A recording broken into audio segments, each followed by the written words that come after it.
Paper second, शिक्षा के दार्शनिक एवं समाजशास्त्रीय परिदृश्य। टैगोर। आज का टॉपिक है टैगोर का शैक्षिक चिंतन। गुरुदेव बहुमुखी प्रतिभा के व्यक्ति थे। इनकी सबसे अधिक ख्याति साहित्य के क्षेत्र में है। संस्कृत साहित्य में जो स्थान महाकवि कालिदास का है और हिंदी साहित्य में कवि कुल चूड़ामणि गोस्वामी तुलसीदास का है, वही स्थान बंगला साहित्य में रविंद्र बाबू का है। परंतु अन्य क्षेत्रों में भी गुरुदेव का बड़ा योगदान रहा है। देश में समाज सुधार, राष्ट्रीय जागरण और अंतर्राष्ट्रीय भावना के विकास के लिए इन्होंने जो कार्य किए हैं उनके लिए हम इनके चिर ऋणी रहेंगे। गुरुदेव ने अपने समय की शिक्षा में सुधार के लिए भी बहुत कार्य किया था। शिक्षा जगत में ये शिक्षा शास्त्री के रूप में प्रतिष्ठित है। शिक्षा के क्षेत्र में गुरुदेव के अपने अनुभव थे। इन्हें अपने बचपन में अपनी घरेलू शिक्षा के बंधन और अपने समय की स्कूली शिक्षा की बुराइयों को सहन करना पड़ा था। आगे चलकर ये अनुभव ही इनके शिक्षा दर्शन के आधार बने। 1892 में जब ये केवल 31 वर्ष के थे, इन्होंने शिक्षा हेर फेर की रचना की और इसके द्वारा लोगों का ध्यान तत्कालीन शिक्षा के दोषों की ओर आकर्षित किया। साथ ही इन्होंने शिक्षा के क्षेत्र में सुधार हेतु अपने सुझाव भी दिए। 19वीं शताब्दी के अंत तक गुरुदेव की अनेक साहित्यिक रचनाएं और शिक्षा संबंधी लेख प्रकाशित हो चुके थे। 1901 ईस्वी में इन्होंने अपने शैक्षिक विचारों को मूर्त रूप देने के उद्देश्य से बोलपुर के निकट स्थापित शांति निकेतन आश्रम में शांति निकेतन ब्रह्मचर्य आश्रम की स्थापना की। इसके बाद इनके सामने ही दो कार्य मुख्य थे, एक साहित्य साधना और दूसरा शांति निकेतन का विकास। 1901 से 1910 तक गुरुदेव ने शिक्षा के विषय में भी खूब सोचा और खूब लिखा। शिक्षा से संबंधित इनकी मुख्य रचनाओं में शिक्षा हेर फेर 1892 के बाद, हिंदू विश्वविद्यालय 1911, धर्म शिक्षा 1912, शिक्षा विधि 1912, स्त्री शिक्षा 1915, माई school 1915, Vishva Bharati 1919, Sriniketan 1927, ideals of education 1929, Shiksha Sar Katha 1930, my education mission 1931, to the students 1935, Shiksha संस्कृति 1935 और गुरुकुल कांगड़ी 1941 मुख्य हैं। गुरुदेव ने अपने समय की अंग्रेजी माध्यम से चलने वाली शिक्षा को व्यवहारिक बताया और मातृभाषा के माध्यम से शिक्षा देने पर बल दिया। इन्होंने इस बात पर भी बल दिया कि शिक्षा द्वारा जनसाधारण की भौतिक एवं आध्यात्मिक दोनों प्रकार की आवश्यकताओं की पूर्ति होनी चाहिए। यहाँ गुरुदेव के शिक्षा संबंधी विचारों को क्रमबद्ध विवेचन प्रसिद्ध है। शिक्षा का संप्रदाय। गुरुदेव शिक्षा को मनुष्य जीवन की अनिवार्य आवश्यकता मानते थे।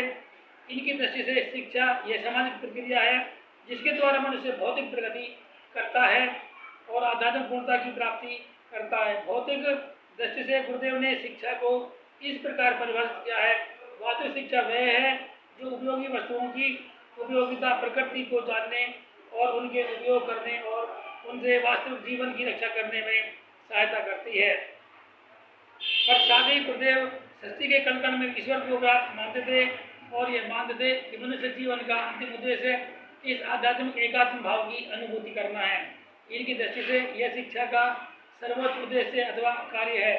इनके अपने शब्दों में सर्वोच्च शिक्षा वह है जो हमारे जीवन और समस्त सृष्टि के बीच सहजता समर्थता स्थापित करती है। शिक्षा के उद्देश्य। गुरुदेव ऐसी शिक्षा के प्रोफेसर थे जो मनुष्य का भौतिक एवं आध्यात्मिक विकास कर सके और इन्हीं को ये शिक्षा के उद्देश्य मानते थे। शिक्षा के उद्देश्य संबंधी इनके विचारों को निम्नलिखित रूप में क्रमबद्ध किया जा सकता है। नंबर 1, शारीरिक विकास। गुरुदेव ने सर्वाधिक बल मनुष्य के शारीरिक विकास पर दिया है। शारीरिक विकास को गुरुदेव ने थोड़े व्यापक रूप में लिया है। इनकी दृष्टि से मनुष्य का शरीर स्वस्थ एवं सुंदर होना चाहिए, उसकी मांसपेशियां सुदृढ़ होनी चाहिए और इंद्रियां अपने अपने कार्य में सक्षम होनी चाहिए। इनका मत था कि शारीरिक विकास के लिए यदि अध्ययन कार्य को भी छोड़ना पड़े तो कोई विशेष बात नहीं। वे चाहते थे कि बच्चों को प्रकृति के सुरम्य वातावरण में रखा जाए, उन्हें पेड़ों पर चढ़ने दिया जाए, तालाबों में डुबकियां लगाने दी जाए और प्रकृति के साथ नाना प्रकार की शरारतें करने दी जाए। इन क्रियाओं से उनकी स्वाभाविक रूप से शारीरिक विकास हुआ। नंबर 2, बौद्धिक विकास। गुरुदेव मनुष्य के बौद्धिक विकास पर भी बल देते थे, परंतु बौद्धिक विकास से इनका तात्पर्य कुछ विषयों के ज्ञान मात्र से नहीं था। अपितु विभिन्न मानसिक शक्तियों, स्मरण, कल्पना, चिंतन और तर्क आदि के विकास और इनके उस शक्तिशाली संगठन से था जिसके द्वारा मनुष्य विभिन्न प्रकार का ज्ञान प्राप्त करता है, उसमें से उपयोगी और अनुपयोगी तथ्यों को अलग अलग करता है, नए नए उपयोगों तथ्यों की खोज और निर्माण करता है और अपने भौतिक जीवन को सुखमय बनाने तथा आध्यात्मिक पूर्णता की अनुभूति करने में सफल होता है। इनके विचार से ये भौतिक विकास जीवन की वास्तविक क्रियाओं में सक्रिय भाग लेने से ही हो सकता है। नंबर 3, वैश्विक एवं सामाजिक विकास। गुरुदेव मनुष्य की वैश्विक मित्र भिन्नता में विश्वास करते थे। इनका मत था कि शिक्षा द्वारा बच्चों का विकास उनकी अपनी रुचि, रुझान और क्षमताओं के अनुसार किया जाना चाहिए, परंतु यह विकास होगा समाज में ही। इनके विचार से एक मनुष्य का दूसरे मनुष्य के साथ आध्यात्मिक संबंध होता है, जिसके कारण वे एक दूसरे की कल्पना कामना से प्रेरित होकर सामाजिक संगठनों का निर्माण करते हैं। शिक्षा द्वारा मनुष्य में कल्याण भावना का विकास होना ही चाहिए। नंबर 4, सांस्कृतिक विकास एवं राष्ट्रीय तथा अंतर्राष्ट्रीय भावना का विकास। गुरुदेव राष्ट्रीय जागृति के प्रणेता थे। इन्होंने शिक्षा द्वारा भारतीयों को अपनी मूलभूत संस्कृति से परिचित कराने और उन्हें अनुकूल आचरण की ओर प्रेरित करने पर विशेष बल दिया। इनका विश्वास था कि इससे ही राष्ट्रीय एकता का विकास किया जा सकता है। इनको भय था कि संकीर्ण राष्ट्रीयता मनुष्य के उत्थान में बाधक हो सकती है, इसलिए इन्होंने शिक्षा द्वारा अंतर्राष्ट्रीय अवबोध के विकास पर भी बल दिया।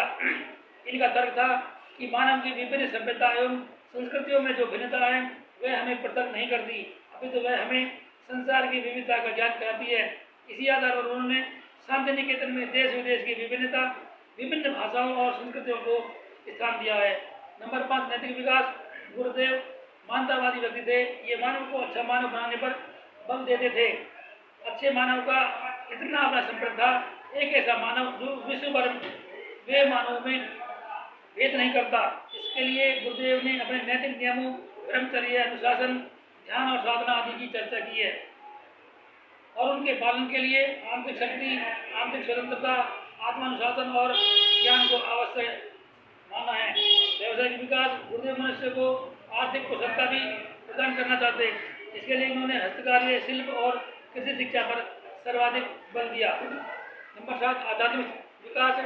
गुरुदेव के अनुसार उत्तम शिक्षा वह है जो हमें संपूर्ण संसार की एकता से परिचित कराए। इनके अनुसार जब मनुष्य विश्व भर के प्राणियों में एक आत्मा के दर्शन करने लगे तब समझो कि उसको आत्म तत्व की अनुभूति हो गई।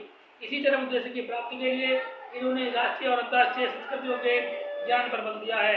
इन्होंने स्पष्ट किया कि पहले हम सामाजिक एवं सांस्कृतिक एकता की अनुभूति करें, इसके बाद ही आत्मिक एकता की अनुभूति होगी। आज के लिए इतना ही। बने रहिए हमारे YouTube चैनल पर। फिर मिलेंगे नई वीडियो नई टॉपिक के साथ। धन्यवाद।